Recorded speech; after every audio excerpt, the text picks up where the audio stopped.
guys, I'm Tiffany. I'm Stephanie. And we're Sisters of the South, back with another true crime story for you today.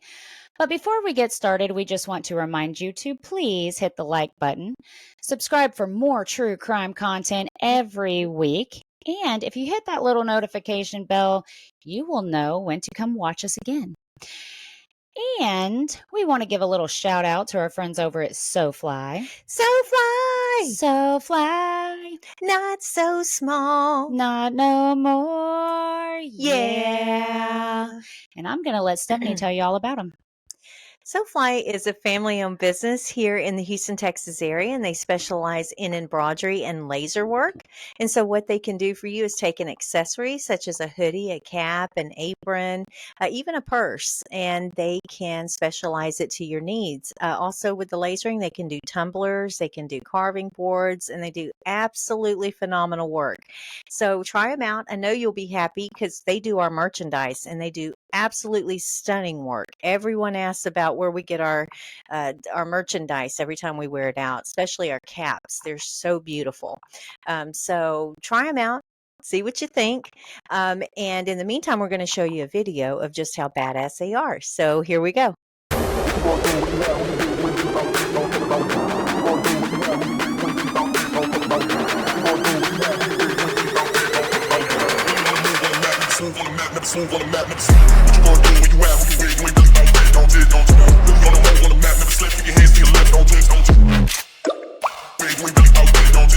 All right, guys, hope you enjoyed that video. Go check them out. Let them know we sent you. But if you do, please send us a picture, and we will put their information in the description box for you. Absolutely. So, with all of that being said, I'm going to hand it over to Stephanie to tell you all about the story. Yeah, today we're going to talk about the Torso murders, also known as the Kingsbury Run murders. And this took place in Cleveland, Ohio from 1934 to 1938. So during the 1920s, Cleveland was a city on the rise. The population was booming with new immigrants from around the globe joining the workforce that served the backbone of the city's industrial and manufacturing economy. The city's wealthy lived in the grand homes along Millionaires Row and supported many new educational and cultural institutions. However, Cleveland was hit hard by the Great Depression of 1929. During the 1930s, city leaders worked to help its struggling citizens and raise the community's morale. The Great Lakes Exposition and Republican National Convention were scheduled for 1936. Against this backdrop for a large city improving economically, one of the most prolific and gruesome serial killers of all time carried out his acts of horror, distracting the citizens of this city from the pride and prosperity of the times. 13 people were brutally murdered over the course of 4 years, beginning in 1934. All of them were decapitated, most of them while they were still alive, unfortunately, and that is Oh my gosh. horrific. Yeah. Absolutely horrific. Then the murders ended as abruptly as they began. Although Safety Director Elliot Ness claimed to have solved the crimes, no suspect was officially identified, and no one was brought to trial.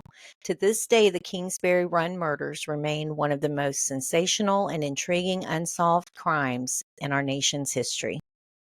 Kingsbury Run is a prehistoric riverbed running from the flats, the area along the Cuyahoga River near Lake Erie, to about East 90th Street. Train and rapid transit tracks still run through the run. Bordered on the north by Woodland Avenue and on the south by Broadway Avenue, Kingsbury Run was a dark, dreary, and dangerous place in the 1930s. The depossessed of the Great Depression lived in appalling conditions. Trash and filth dominating the makeshift hobo jungle that occupied much of the run. These people, most of them transients, often rode the rails to escape the brutal Cleveland winters or simply to keep moving. The area just to the east of the run was also known as the Roaring Third, police precinct home to bars, brothels, flop houses, and gambling dens. In this grim setting, the most notorious murder case in Cleveland's history would unfold. So now we're going to go through a timeline of each one that happened. I think it's important to go through that just so you're aware, number one, of how many, number two, who they were, and how they were found. I think it's important. So, in September of 1934, a young man found the remains of a woman in her mid 30s. The torso, with thighs still attached but amputated at the knees, had washed up on the shores of Lake Erie just east of Bratton Hall. Cuyahoga County Coroner A.J. Pierce noted that the chemical preservative on the skin, which had turned it red, tough, and leathery. The subsequent search yielded just a few other body parts, but her head was never found. The woman was never identified, as soon as referred to as the Lady of the Lake. It wasn't until 2 years later that this find was included in the official killing total and thus became known as victim number 0. It would be another year before the case began officially, and then it would be in another part of the city, the now infamous Kingsbury Run. September 1935, two teenage boys discovered the decapitated, emasculated corpse of a white male at the base of Jackass Hill. What a name, right? That's what I Jackass was Hill. thinking. Where East 49th Street dead ends into Kingsbury Run. The body, naked save for a pair of socks, was clean and drained of blood, with rope burns around both wrists. Coroner Pierce determined the cause of death had been decapitation. Fingerprints identified this victim as Edward Andrassy, a 28-year-old white male who frequented the Roaring Third. While searching the crime scene, police discovered a second body nearby, also decapitated and emasculated. It appeared to be covered with the same chemical preservative as the Lady of the Lake. This body apparently had been dead for at least a couple of weeks. The 40-year-old white male was never identified. And so, I mean, can you imagine being out, you're picking up a dead body. And then while you're kind of scouring around looking for clues, you run into another one. Kind of like the murders that have been going on up north. Yeah. And it's just one unveiling after another, and you're not expecting it, of course. January 1936, a woman discovered parts of a woman's body neatly wrapped in a newspaper and packed in 2 half-bushel baskets. The baskets were left alongside Hart Manufacturing Building on Central Avenue near East 20th Street. The rest of the remains, except the head, were recovered about 10 days later in a nearby vacant lot on Orange Avenue. As with victims number 1 and 2, the cause of death had been decapitation. In this case, however, the killer waited for rigor mortis to set in before disincarnating the rest of the body. Cleveland police used fingerprints to identify victim number 3 as Florence Polillo, a waitress and barmaid who at the time of her death resided at East 32nd Street and Carnegie, right on the edge of the Roaring Third. So we haven't even gone through all of these yet, but you're already getting the idea that this run is just the road, basically, is just full of bars, Right. brothels, bathhouses. Where And everybody so, had fun. yes, they're very vulnerable. And whoever's doing this, he's probably well known. I'm sure everybody knows him. He's probably very unassuming. Maybe he's the quiet one. They always are. Yeah, and he's keeping an eye, right, and watching to see who's the vulnerable victim next. And again, we haven't even gone through all of this, but it doesn't seem like he cares whether it's a man or a woman. Obviously. Yeah. On June 1936, early one morning in Kingsbury Run, 2 young boys discovered the head of a white male wrapped in a pair of trousers, close to the East 55th Street Bridge. The next day, Cleveland police found the body of 20-some-year-old man dumped in front of the Nickel Plate Railroad police building, clean and drained of blood. The corpse was intact except for the severed head. Pierce again determined the death had been caused by decapitation. In spite of a fresh set of fingerprints and the presence of 6 distinctive tattoos on various parts of the body, police were never able to identify the victim. And that's crazy to me because tattoos are usually something people notice unless he kept them hidden. I mean, I don't know where they True, were. depending on where they were. Yeah. A plaster reproduction of the man's head, along with a diagram of the kind and location of the tattoos, were displayed at a Great Lakes exposition of 1936. More than 100,000 people saw the death mask and tattoo chart, but the tattooed man was never identified. Okay, yeah, that is strange. And that's very I wonder if strange. he wasn't from that location. Very possible. Because it's possible, since that's kind of like a working area, so to speak, where all the workers went, blue collar. He might have just been from out of state, out of town, maybe from out of country. Yeah. And no one knew him. And this Or new person to might have done it. town. Yeah. Yeah. So that is very odd. The original death mask, along with 3 others from the case, are on display at the Cleveland Police Museum. Wow. On July 1936, a teenage girl came across the decapitated remains of a 40-year-old white male while walking through the woods near Clinton Road and Big Creek on the near west side of Cleveland. The victim had been dead for about 2 months, and his head, as well as a pile of bloody clothing, was found nearby. Judging by the enormous quantity of blood that had seeped into the ground, this man had apparently been killed where his body was found. Victim number 5 was never identified. September 1936, a man tripped over the upper half of a man's torso while trying to hop a train at East 37th Street in Kingsbury Run. Cleveland police searched a nearby pool, which was nothing more than a big open sewer, and found the lower half of the torso and parts of both legs. Police sent a diver in to make the recovery. The number of onlookers that turned out to watch the grim spectacle was estimated at over 600 people, and the killer may have been among them, Oh, which I'm sure he was. absolutely. He was enjoying that. Yeah, they like to revel Oh, in what they did, which is sick, but it's true. well, what's sick to me is I can't imagine cutting up one body. No, absolutely not. And to do it while they're alive. Oh my gosh. I mean, That's sick. that's a different Kind of sick. level of psychopath. Yes. It's crazy to me. The trauma that is going on with that person at that moment while it's happening, and it's obviously doesn't even affect you, or if it does, it's an adrenaline rush. And you have to wonder, okay, of course, one of them they're thinking was murdered there. There had to be there was a lot of screaming. You would think, right? But it's near Unless water, and they the were water can be. unconscious. That's very true. If they're drunk, Yeah. or, who knows? Was there drugs back then that they would do? I'm sure. I'm sure of it. So maybe, he would get them. Because, just because they were alive doesn't mean they were conscious No, necessarily. it doesn't. Still.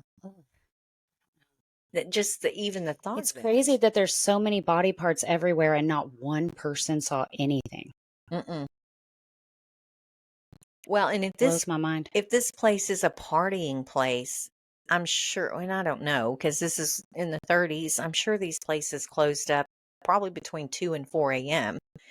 And then I'm sure the streets completely cleared out, and they're finding them in wooded places and stuff. And then I think he probably cuts their head off and, tosses them True, wherever. and I'm sure they're walking home. But it makes you think, does this person have a job? Because if they're out doing all this in the middle of the night, and he was very busy, Obviously. then when is he getting any sleep to go to work? You start thinking the life of the killer. And I don't know, because I'm not a serial killer, but do those people even sleep? Especially if they're on the hunt for something, I doubt it. right? I'm They sure it probably, gives you yeah, they probably insomnia. don't. Yes, I'm sure. And so they're probably on a different level of energy, of course. And they may go days without sleeping. I mean, who knows? But victim number 6 was in his late 20s, and the cause of death, yet again, was decapitation. Coroner Pierce noted that the lack of hesitation marks in the disarticulation of the body indicated a strong, confident killer, very familiar with human anatomy. The victim died instantly when the head was cut off in one bold, clean stroke. You almost have to wonder, okay, if he did have a job, did he work nights? Was there like, I thought about that too. and he's just out for a stroll, picking someone up real On quick his way home. on his way home? Yeah, and I don't know about everyone else, but when I get off from work, it takes me a good 30 minutes to an hour to come down off of my day. Well, Where I even us sit doing this, it Yes. takes me like 2 hours. Yes. It could be 6 o'clock in the morning. We've gone Yeah. since 6 o'clock. Then we could be going 20 hours, and it still takes me a couple of hours to wind down. I may be nauseous from being tired, Oh, absolutely. but you have to wind down. You're so up. Mhm. And so, yeah, that would make more sense that he's working a night shift, So you have to wonder what kind of job he had. and I'm sure there's factories maybe at the end of the town as he's walking home or hotel, wherever he's staying. And so he's passing all of these places and he's got this huge, hunger for killing. And what better place to be than a place where everybody drinks and lets loose and they're vulnerable and they're not paying as much attention. He may not like that. Yeah, he may not like that. That's true. He may not like what they're doing. It may be annoying to him. Who Or knows? disgusting. I mean, there are just people out there that don't believe in that. Yeah, that's true. Yeah, I hadn't thought about that. It's possible because, you know, again, I'm not a killer, but the anger that you must be holding inside of you to do that, I would think. Yeah. But evidently, whoever this is hit it well. I'm sure if we knew who did it and you go back and you talk to people that knew him, they'd probably go, oh, there was a red flag here or there. But then my mind goes back to Chris Watts because everybody says there was no red flags until he did what he did to his wife, Shanann. You know what I'm saying? So there's always those people that you can't read them no matter what. And that is scary as hell. Yep. So yeah, on victim number 6, never identified, Ugh. unfortunately. Fall of 1936, media frenzy. 6 brutal killings in 1 year, and the police had neither clues nor suspects. The Cleveland Press, the Cleveland News, and the Cleveland Plain Dealer all reported almost daily on the killings and the lack of a suspect. Tension was high. Who was the mad butcher of Kingsbury Run? Giving into mounting pressure from Mayor Harold Burton, recently appointed Safety Director Elliot Ness got more involved in the case. Coroner Pierce called for what the newspaper dubbed a torso clinic, a meeting of police, the coroner, and other experts to discuss information and to profile someone who could be responsible for these gruesome killings. The police department put detectives Peter Merlo and Martin Zaweski on the case full time. They moved deftly through the seedy underworld that constituted the Run and the Roaring Third, often dressing the part while off duty. By the time the case had run its course, the two had interviewed more than 1,500 people. The department as a whole, more than 5,000. This could be the biggest police investigation in Cleveland history. The November elections returned Harold Burton as mayor, but Coroner Pierce was replaced by the young Democrat and now legendary Samuel Gerber. Gerber's fierce dedication to medicine coupled with his law degree put him at the forefront of the investigation. Okay, so you're saying they put guys out there, were they undercover, Mm-hmm. like playing the part? He knew Mhm. them Yes, very much. He could very well. because all of a sudden, nothing's happening. Nothing's happening What? now. So that would make sense. He might have been an officer who He worked knew who night they were. shift. He had to. Yeah, very possibly could be. Could have been on the police force. That This would make person's good sense. terrifying. Well, and we do true crime. It's happened more than once, which is scary. I know, and I still say it's terrifying. It is terrifying. You never know who your neighbors are. Neighbors, your coworkers, any Sometimes of them. family. Yeah, it's so true. So in February of 1937, a man found the upper half of a woman's torso washed up on the shore of East Brentonthal. Unlike the previous victims, the cause of death had not been decapitation. This had happened after she was already dead. The lower half of the torso washed ashore 3 months after at about East 30th Street. The woman was in her mid-20s. She has never been identified. June of 1937, a teenage boy discovered a human skull under Lorraine Carnegie Bridge. Next to it was a burlap bag containing the skeletal remains of what turned out to be a petite black woman about 40 years old. Dental work allowed for the unofficial identification of Rose Wallace of Scoville Avenue. Police followed every lead they had on her. They led nowhere. In July of 1937, there was a labor problem in the flats in the summer of 1937, and the National Guard had been called in to maintain order. A young guardsman standing watch by the West 3rd Street Bridge saw the first piece of victim number 9, Bobby, in the Cuyahoga River in the wake of a passing tugboat. Over the next few days, police recovered the entire body except for the head from the waters of Cuyahoga River. The abdomen had been gutted and the heart ripped out, clearly indicating a new element of viciousness in the killer's approach. The victim was in his mid to late 30s. He's never been identified. He's getting bored. Well, he's getting bored. It's no longer a high to do it the way he's been doing it. He's not getting caught. He's like, Jesus, man, Let's not getting try caught. something new. Let's take it up a notch. That's even, it's just so sick to me. Yeah, but you have to say, he didn't start there. No, this had to have started at a very young age. And this is the thing. They know that he's doing it here, but wherever How this many other person came people did from he kill in a different prior way to. before Exactly. deciding to do this? Like, oh, they can't identify this person. I'm going to have fun with it. Yeah, That's sick. How exactly. many other people had he killed before? You don't just start out by killing them by decapitation. And I'll bet you anything this guy kept every newspaper clipping, anything that was ever printed. He got to sit back and relish in it every day because they were putting it in the papers all over at this point. So I'm sure he's enjoying that. Mm-hmm. So in April of 1938, a young laborer on his way to work in the flats saw that he at first thought was a dead fish along the banks of Cuyahoga River. Closer inspection revealed it to be the lower half of a woman's leg, the first piece of victim number 10 to be recovered. A month later, police pulled 2 burlap bags out of the river containing both parts of the torso and most of the rest of the legs. For the first time, Coroner Gerber detected drugs in the system. Question answered. Yep. Were the drugs used to immobilize the victim, or was she an addict?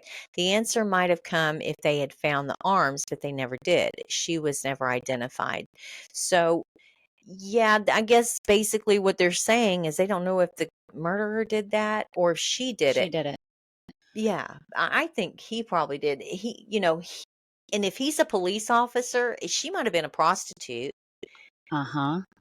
And maybe she sold it or she did it, but he thought, But he also had to have a background in medical something. Yeah. But And where is he getting these damn burlap bags? Where did they come from? I mean, did everybody have a bunch of burlap bags back then? I mean, I I bet know they they made did. dresses out of them, Right. but was he, where is it, burlap bags for chicken feed or something? I was And going he to say lived on a certain farm? things came in it. So Yeah. well, Yeah. no one said he had to be a human medical No. anything. Mm-mm. He just knows what he's doing. Yeah. Yeah, because maybe he was a hunter. Maybe he owned a farm and he had pigs, so he knew how to decapitate, he knew how to gut, he knew Butcher. how to butcher things. But you also have to wonder, because they did replace the coroner. I wonder if he just never found the drugs in the system. This new coroner found the drugs in her system. Very true. That's very true. He might not have ordered for that. Yeah. Or known to.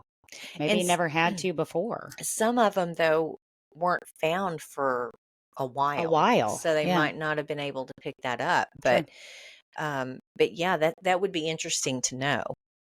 So on August 16th, 1938, three scrap collectors foraging in a dump site at East Ninth and Lakeside found the torso of a woman wrapped in a man's double-breasted blue blazer and then wrapped again in an old quilt, which I find very strange. I mean, why is she wrapped in a man's blue blazer?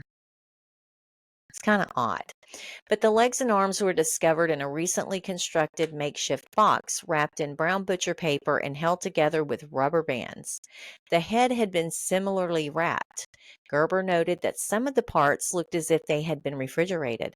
While searching for more pieces, the police discovered the remains of a second body only yards away. So here we go. He's living up to his MO. Yeah, yes. It sounds like they need to go back to all these woods and just start combing.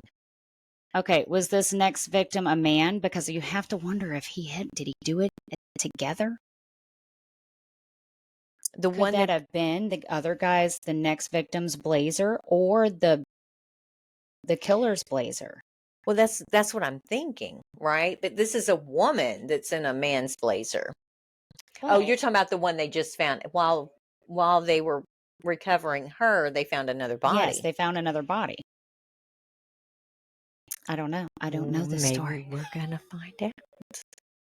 These two bodies had been placed in a location that was in plain view from Elliot Ness's office window, almost as if to taunt him. Oh yeah, For sure. 1000%. Yes, which makes you realize that this person has some inside info. I mean, Oh yeah. would everybody know where his office window is? Probably not. Oh my gosh, he knew them. Yeah. So neither victim number 11 or 12 were ever identified. Now, does it say if that's a man? It didn't say. Okay. So what I'm thinking is, I wonder if he amped it up and got a man and a woman, Uh-huh. and that was the man's jacket. True. And also, he might have caught them necking or something because back Oh then yeah. that's what they did. And you just don't do No, that. and it pissed him off. He's not liking what they're doing. Yeah. So he just took them both out. That could have been. And maybe, not to get too detailed, but maybe things got, hot and heavy between the two, and she was naked and got cold, and the guy took his jacket and gave it to her to Yes. wear, and then that's when he attacked. I mean, it could be something as simple as that. Because I find it odd that a woman, especially I was back thinking then, that would be too, but wearing then you that. said there was another victim. So then I have to wonder, Yeah, was they, she with someone else and he jumped both of them? yeah, it didn't specify, and He's getting braver. or you could think even this way. Talk about O.J. Simpson. We were just talking about his case, but maybe he watched her go into the woods by herself because she was going to meet this man secretly, Mm-hmm. and so he thought, I'm gonna go in there. She's vulnerable, and I'm gonna get her. And then this love interest comes in that she's actually there to meet, and he walks up on him, and so Now he's he got ends up two. getting it too. So now you have two, the woman and the man. Or that could be his jacket, because back then there was no DNA. Exactly, and he didn't care. And he's like, well, I'm going to place it next to this window and I'm going to wrap her in my jacket. Yeah, no one's ever seen me wear it before, so Or maybe they have and they're not putting two and two together. yes. Because they probably know him. Yes. Oh, yeah, I'm pretty sure everybody He's knows playing him. with them at this point. Absolutely. So August 18th, 1938 at 12:40 a.m., Elliot Ness and a group of 35 police officers and detectives raided the homeless encampments of Kingsbury Run. 11 squad cars, 2 police vans, and 3 fire trucks descended on the largest cluster of makeshift shacks where the Cayuga River twists behind the public square. Ness's raiders worked their way through the run, eventually gathering up 63 men. At dawn, police and firemen searched the deserted shanties for clues. Then, on orders from Safety Director Ness, the shacks were set on fire and burned to the ground. Wow. He's pissed off. Yeah, he is. And evidently, in his mind, he knows who did it, or he knows a group of people that he thinks, one person out of a group did it. And now payback. is probably what he's thinking. Which is sad. Well, it is. It is sad. But in his mind, he's probably pumped up on anger at this point, Yeah, right? And his ego's bruised, let's of be course. honest.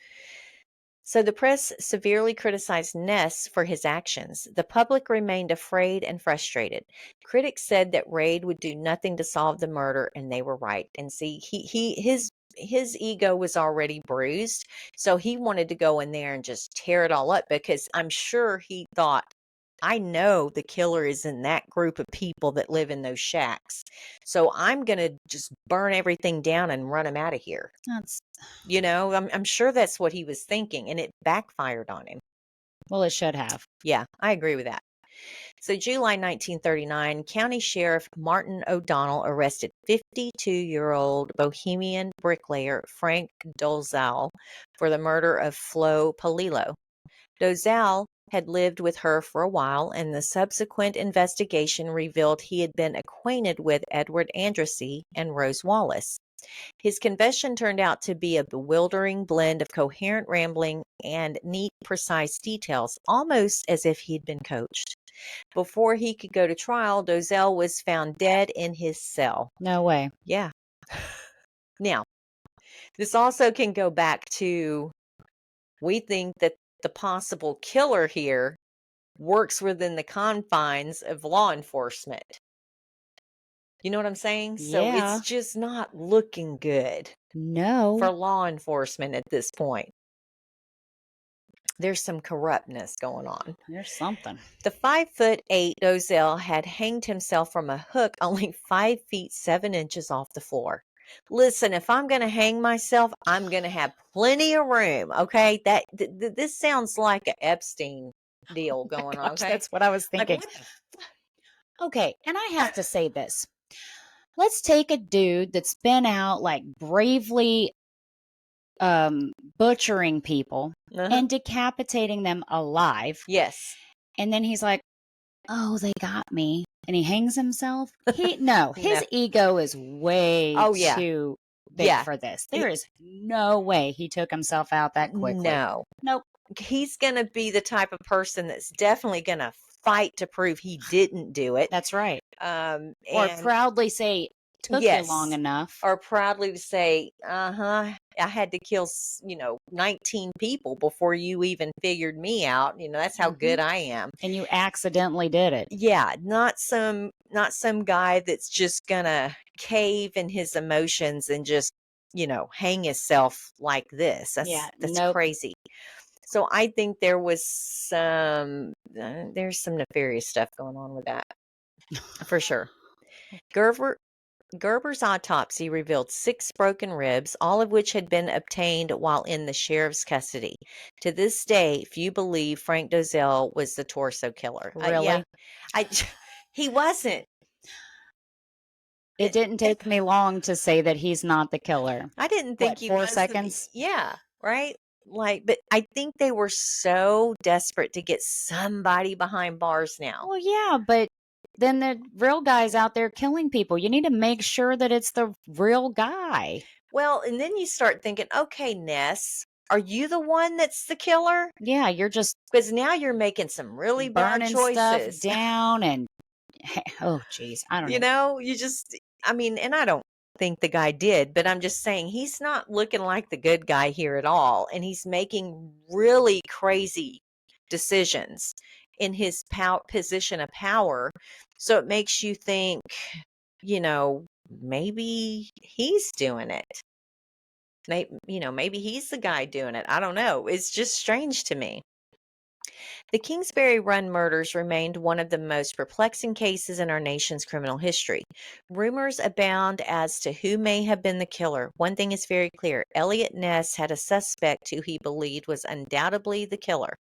This suspect continued to taunt Ness for years after the killings had stopped. All official police records on this case have been lost, destroyed, and removed.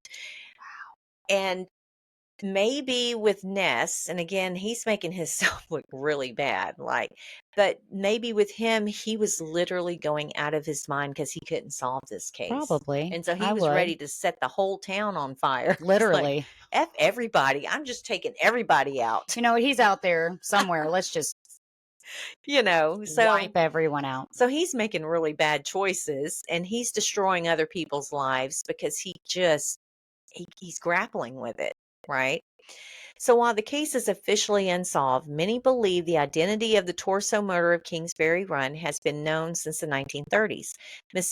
Mysterious Dr. X was investigated by the police, interrogated by Elliot Ness, but no physical evidence was found linking him to the crimes. Most likely, Dr. X was Francis E. Sweeney, an intelligent, skilled, and very troubled surgeon who lived near Kingsbury Run. Dr. Sweeney had the surgical know how as well as access to facilities ideally suited for dismembering bodies. Despite a long week interrogation by Elliot Ness and the other high level investigators, Sweeney never confessed. However, immediately after Sweeney committed himself to a sanatorium, the murder stopped. So that's very interesting. And again, it could go back to this. It could be this guy. It very well could be. And he just, he wasn't going to give in and admit to it. But it could also be that someone in law enforcement, because, I still think law enforcement's involved, just knew, okay, they've got this guy. I have to pack my bags and move on to the next town. And I can't do that here no more. Because then they're going to know that it's not that guy. And they might catch me That's this true. time. I was just going to say, was there a guy who just up and left town? Yeah. Yeah, and I'm sure by this time they had exhausted all resources and they didn't even notice things like that, Hmm. you know. So I don't know. But I mean, it's possible that this Dr. X did it. And I agree, the decapitation and the gutting and all of that. A doctor's not going to get grossed out by something like that. Your average doctor is not They're going going to to get get grossed out. grossed out by the killing of it. Well, That's the thing. yeah, the But killing not part, but not the actually, dismembering, I don't right? know. It depends. I mean, um, I don't 100% agree with that. Because I still feel like, they do surgery, and Mhm. yes, sometimes they have to amputate, Yes. but it's still in a different way. Yeah, but if you are sick enough to want to commit murder, I know, but I'm not going to you say like because he was a doctor, he was okay to do that. right. They still there's a very fine line there. Absolutely. Just like the Black Dahlia. They're pretty sure that how decapitation and all of that and Hmm. dismembering that it was a doctor. I lean Because they know how to do it. Yes. I I wouldn't. lean more on this one with it would more or less be a law enforcement officer or a farmer who guts things, for food and what have you on The the farm butcher and, in and the town. butchering and they're alone a lot of the time out of town just running their farm, right? Um maybe they have a small farm, he works night shift, he's walking home, he's sick of these lousy drunks, disturbing his peace and he gets angry. I mean, who knows? Who knows what people like that think? Um, yeah, but I'm not convinced it was a doctor. Now, Right. on Elizabeth Short, the Black Dahlia, No, I'm pretty sure. Yeah. I do feel that, but this one I don't. It was pretty gruesome Yeah. and kind of sloppy, Yeah. really. Because with the Black Dahlia, I truly believe they took her body or she was killed somewhere else And then put there. and Oh, then yeah. brought back. Absolutely. This person's doing it out in the woods. And really, if you think about it, a doctor's not going to want to do that out in the woods with all the leaves, mud, and dirt. I mean, it naturally doesn't even come, No. you know, with a doctor. So I don't know, guys. What do you think? Do you think Dr. X did it? Do you think it was a mad farmer or an angry night shift worker coming through town? Heck, I don't know. Law enforcement. Like, really, I somehow I just feel like law enforcement, something is involved here. They knew. Whoever did it knew too much. too much. They knew that the police officer, just someone in town that knew them even, Yes. because they knew they were there watching. They knew where everything was and what was happening. And yeah, and also they get calls, right, at bars and stuff, people being rowdy. So they're going to have relationships built with certain people. Odd hours. Odd hours, yes. And they're very comfortable with knowing when to do it, and they're not going to get caught. And that's another thing. Yeah. They're going to know where the other officers are and what they're off doing, and when they can get away with it. So that's my opinion, and I think maybe you're leaning on that too. I just feel like it probably was a police officer or someone that worked within that department, but I don't know, guys. Let us know what you think. Have you heard about the story? Because I ran across this and like, wow, I've never heard this before.